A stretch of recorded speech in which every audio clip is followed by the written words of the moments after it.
This is 10-Minute Tech Talks, a mini masterclass if you're looking to scale fast and thrive as an entrepreneur. I'm Jonathan Kirsting with the Pittsburgh Technology Council, and I've been interviewing the brightest minds in Pittsburgh's tech ecosystem for nearly 30 years and putting them on the airwaves on TechVibe radio every Sunday to not just tell their stories, but educate and inspire the next wave of tech entrepreneurs just like you. A decade in business is no joke, especially in the world of tech. And it's a milestone that HumoTech founder Josh Caputo and his team are celebrating right now. Over the last 10 years, Pittsburgh-based HumoTech has evolved from making exoskeletons to launching its CapEx system that accelerates the discovery of real-world solutions to enhance and augment human mobility. As HumoTech stands on the brink of expanding its market presence, it continues to focus on prosthetic feet first, with plans to extend its technological innovations to other areas of the body. I did a deep dive interview with Josh for TechVibe, and as he told his story, I was picking up on some key takeaways that I knew would be perfect to share with you. Because you're not alone out there. Lots of people are building really tough things, and Josh has some amazing insight that I think might be something that just hits the spot for you.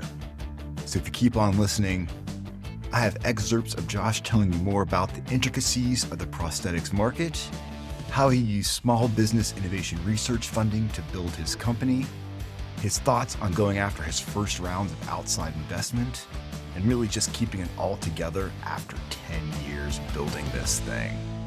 But now the work really begins. And if you want the full conversation, just click on the link in the description.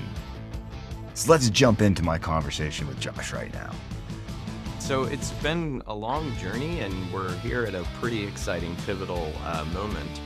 For 10 years, HumoTech has been selling exoskeleton and prosthetic products to research and development groups. And that's been good for us. That's a bootstrapped business, built it with my bare hands.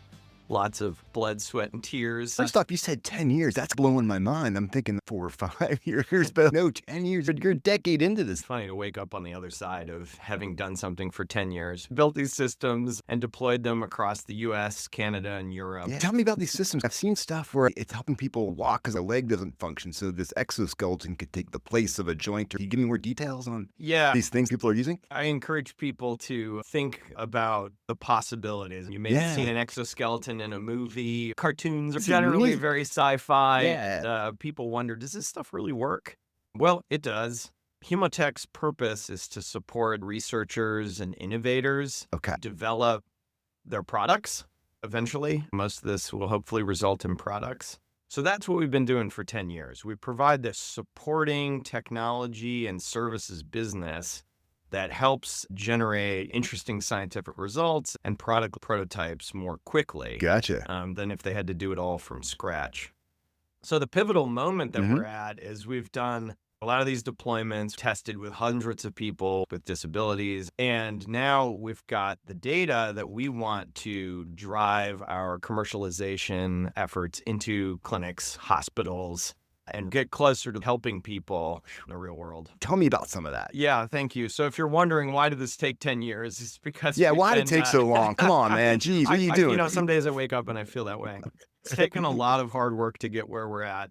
We've been conducting clinical research with the Department of Defense and Veteran Affairs for almost 10 years now. Oh, that's testing the product at different sites around the country. The key ones are the Seattle VA, the Minneapolis VA, and Walter Reed Military Hospital in D.C. The Department of Defense and Veteran Affairs have been crucial partners because these institutions have committed the funding to take this industry to the next level. It's a tough industry. Private capital sometimes struggles to understand longer term. When you're working with the government doing SBIR stuff, they're giving you money to develop and not taking a chunk of your company. So you can get paid, get your research done, get it to market, and sell it to the government. There's a win-win there. At the Tech Council, we're huge fans of that. Brian Kennedy has been amazing. I know. For Department of Defense funding and strategizing. So thank you, Brian, for getting us to Capitol Hill a few times. Yes. So gotten through this crucial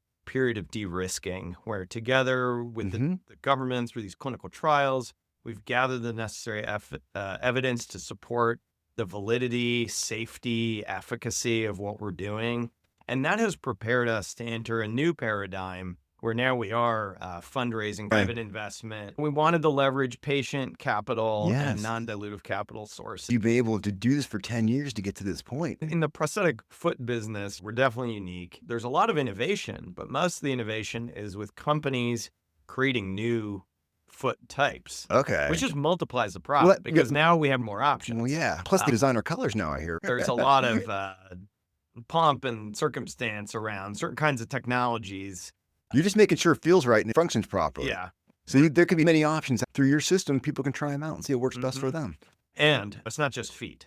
This has to be applicable to other extremities, right? Okay. Exactly. Our go-to-market strategy is feet first because we need to be focused and have a tip to the spear. But there's people with physical, neurological, musculoskeletal situations all over their body that completely require some kind of external assistance. Right. So we're taking that. This technology works for the foot, but you could adopt it to other applications as you start seeing where the market could really be benefited from it, right? Exactly. So wow, that's so cool. This will establish our foothold in the clinical market and demonstrate that this is possible in one area of the body. Then we can translate that. Wow.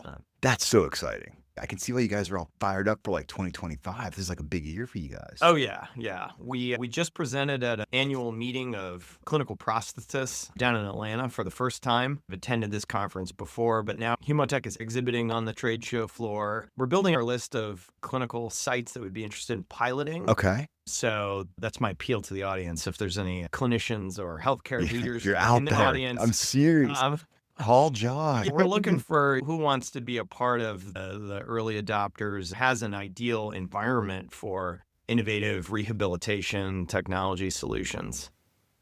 Thank you for joining us as we explore Josh's journey building and scaling HumoTech. I hope I'm leaving you with valuable insights and motivation for your own entrepreneurial endeavors. So keep coming back for more inspiring stories and lessons from industry leaders just like Josh.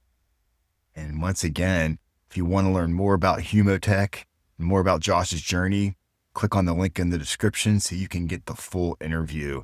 I think you'll really enjoy it. Really appreciate you joining me on this one, and I look forward to hanging out with you on the next 10-Minute Tech Talks. This has been Jonathan Kirsting with the Pittsburgh Technology Council.